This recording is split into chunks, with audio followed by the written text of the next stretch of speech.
Hello. कक्षा 8 के भैया बहनों ध्यान देंगे। आज हम लोग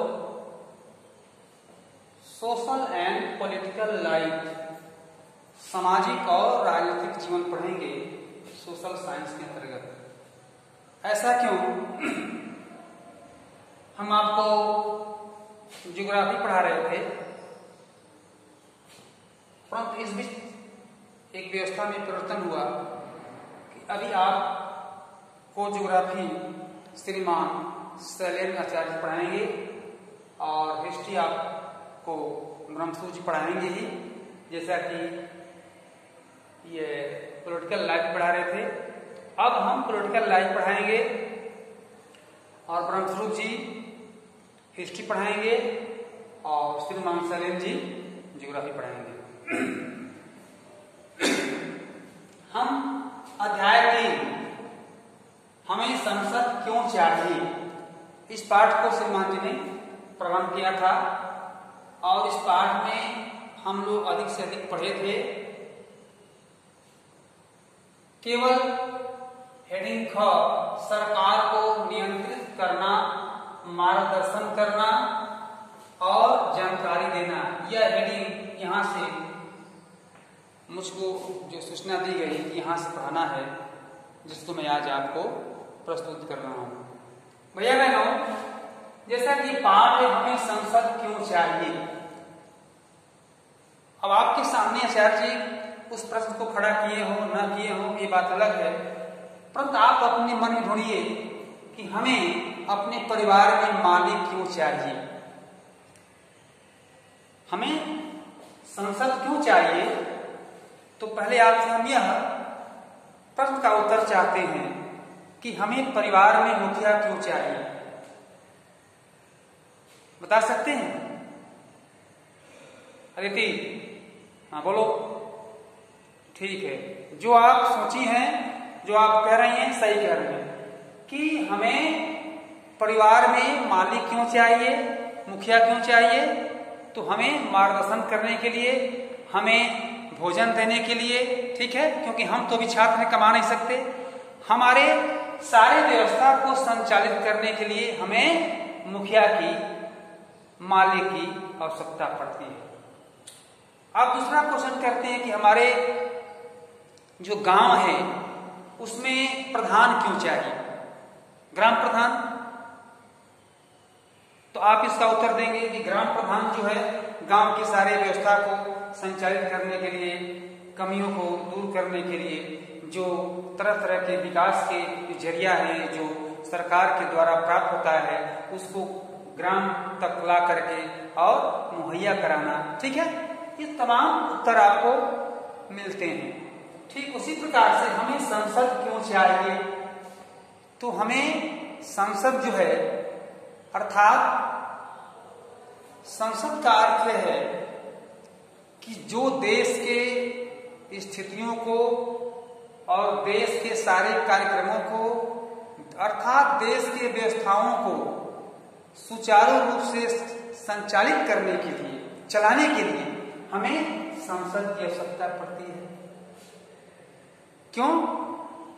कि जब कोई ऐसा मालिक नहीं रहेगा, ऐसा कोई नियंत्रित करने वाला नहीं रहेगा, तो देश कैसे चलेगा, किस प्रकार से हम किस नियम को मानेंगे, कैसे अपने हम कार्य करेंगे। तो इसलिए भैया बहनों, संसद में जो 2 सदन होता है, राज्यसभा और लोकसभा, तो लोकसभा में क्या होता है, आपके द्वारा मत देकर के चुने हुए जो एमपी होते हैं वे संसद में बैठते हैं और देश के प्रति विकास के संबंध में बातें करते हैं, निर्णय लेते हैं, नियम बनाते हैं, कानून बनाने की सराहना करते हैं। तो ये संसद के जो लोग हैं, अब इस संसद में आप देखते हैं कि कुल जो है 543 सीटें हैं। अब इन सीटों के द्वारा ये वितरित किया गया है। अब इन सीटों पर चुनाव होता है, जो चुनाव में जिस पार्टी की जितनी संख्या जीतती है, विजय हासिल करते हैं वो क्या करते हैं, वे सरकार बनाते हैं, ठीक है। और सरकार बनाने के बाद संसद में बैठते हैं और देशगत बातों को लाते हैं, और शेष जो हार जाते हैं, जो विजयी नहीं होते हैं, वो क्या होते हैं, विपक्ष में बैठते हैं। लेकिन ये जो जनता के द्वारा चुने हुए ये सभी सदस्य ये सदन में ही बैठते हैं, चाहे वो जीते हुए हों, चाहे वो।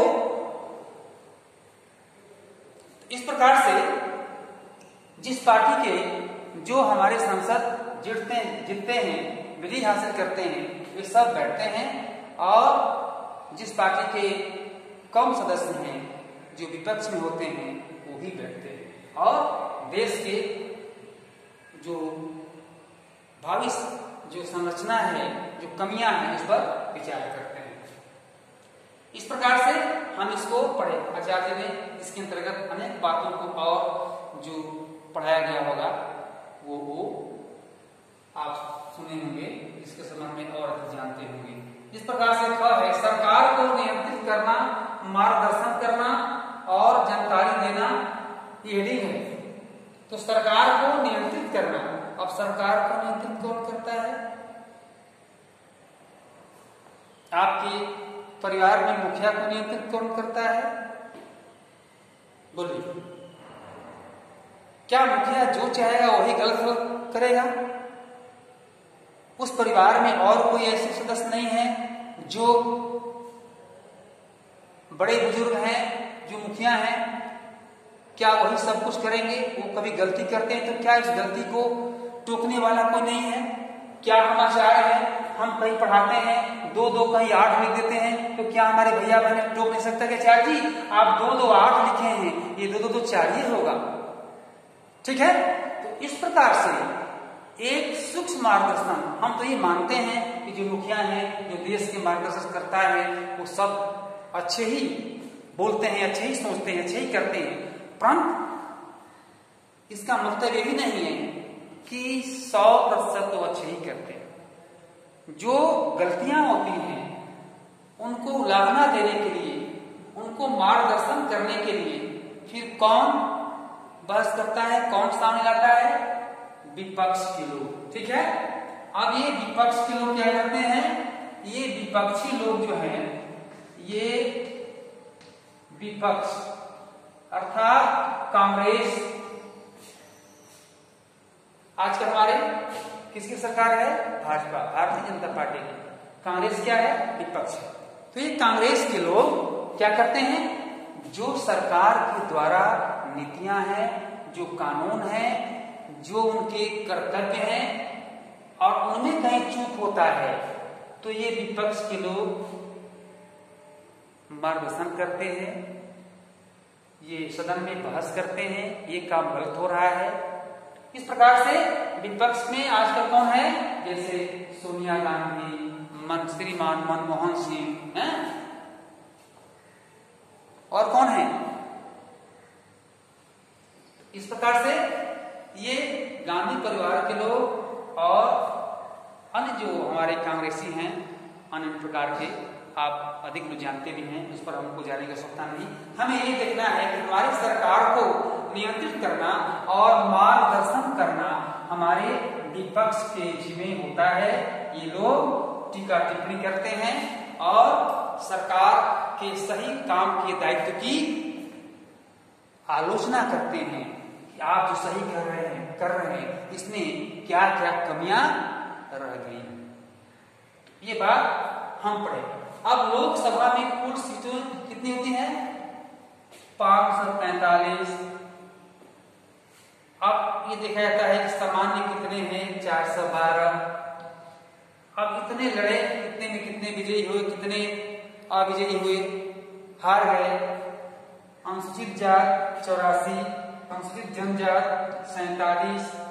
ये हमारी सीटों की संख्या है, और इस सीट पर जिस पार्टी के सदस्य लड़ते हैं अपने क्षेत्र में, वो विजयी हासिल होते हैं। तो पूरे देश भर में ओवरऑल जो है पूरे कंट्री में देखा जाता है कि कितने हमारे किस पार्टी के कितने हमारे जो MP हैं विजय हासिल किए, तो वे सरकार बनाते हैं और उसमें से मुख्य जो अध्यक्ष होता है वो प्रधानमंत्री पद के लिए दावेदार होता है।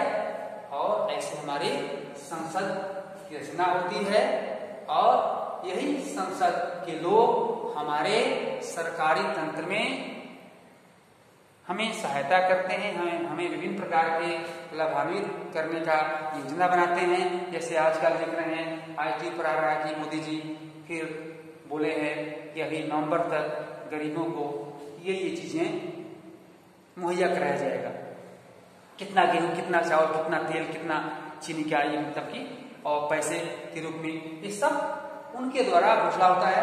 तो भैया बहनों ये पहले अपने अकेले नहीं करते, पहले बैठक होती है, सदन में इस प्रकार की बातें आती हैं, तब वो जनता के सामने वो बात आती है और वो साधन मुहैया होता है। हम आगे बढ़ेंगे। संसद के 2 सदन, राज्यसभा और लोकसभा, ठीक है, राज्यसभा और लोकसभा। राज्यसभा में कुल सदस्य 242 होते हैं और उपराष्ट्रपति, ठीक है, उपराष्ट्रपति इसका सभापति होता है, संचालित करते हैं। और लोकसभा में 545 कुल सदस्य होते हैं और लोकसभा अध्यक्ष होता है, ठीक है, उसके द्वारा इसका संचालन होता है। इस प्रकार से भैया बहनों हम इस पाठ में इतनी सी सामान्य बातें जो अभी शेष रह गया था, हो सकता है इसके बारे में भी आपको शुरू में चर्चा के दौरान ये बातें आई होंगी और वो आप जानते हैं, तो फिर आपको पुनर्वाइज हो गया, एक तरह से आपका ये वैलिड हो गया कि आप पुनः इस चीज को जाने, या जो भैया बहन नहीं जानते हैं वो आज जाने। इस प्रकार से ये पाठ यही समाप्त होता है। आपको जो प्रश्न दिया जाएगा तो इसमें ज्यादा प्रश्न नहीं है, प्रश्नों के माध्यम से हम लोग इस पाठ को विकास करते हैं। तो इसमें से अनेक प्रश्न बन जाएगा। प्रश्न बने कि लोकसभा में कुल सीटें कितनी हैं, आप बता सकते हैं। उसमें से लोकसभा की सीटों का निर्धारण करते हुए जनजाति, अनुसूचित जनजाति और सामान्य सीटें कितनी हैं, इसकी व्याख्या करें। ऐसे प्रश्न आपको भी से आ सकता है, तो आप लिखेंगे इसका उत्तर। परंतु अधिकतर प्रश्न भैया बहनों पाठ के जो अंत का है वही आता है। कुछ प्रश्न जो है आपके बीच से पूछ सकता है, जैसे कि संसद के 2 सदन कौन कौन से हैं, या पूछ सकता है कि संसद के कितने सदन होते हैं, या संसद के प्रकार बताइए। प्रश्न पूछने का अनेक तरीके हैं। राज्यसभा में कुल सदस्य कितने हैं, इसका सभापति कौन होता है, ठीक है। लोकसभा में कुल संख्या कितनी है, इसका अध्यक्ष कौन करता है। इस प्रकार से प्रश्न का निर्माण किया जा सकता है। अब हम देखते हैं कि तालिका एक बनाना है, कौन सा राजनीतिक दल अभी सत्ता में है, कौन सा राजनीतिक दल अभी सत्ता में है। तो राज्य सरकार और केंद्र में कौन है, राज्य में कौन है, इसका 2 कॉलम बनाएंगे। आपको दिया जाएगा आपके क्षेत्र से निर्वाचित प्रतिनिधि कौन हुए हैं इस समय, तो चेरो हुए हैं जो अपना दल के हैं, और केंद्र में पकौड़ी लाल कोल, ये MP हैं, ये हुए हैं। अभी कौन सा राज्य दल और भी कौन सा राजनीतिक दल विपक्ष में है, तो आप ये अपने प्रांत में समाजवादी विपक्ष में है और केंद्र में कांग्रेस है, ठीक है। पिछले चुनाव कब हुए थे, 2017 में हुए थे राज्यसभा में, और लोकसभा में 2014 में, 2017-2014। अगले चुनाव कब होंगे, तो राज्य में 2022 में होंगे और केंद्र में 2024 में होंगे। आपके राज्य से कितने महिला प्रतिनिधि हैं, तो 40 हैं राज्य से, और केंद्र में 78 हैं। इस प्रकार से भैया बहनों ये तालिका बनाएंगे, यही आपका प्रश्न होगा।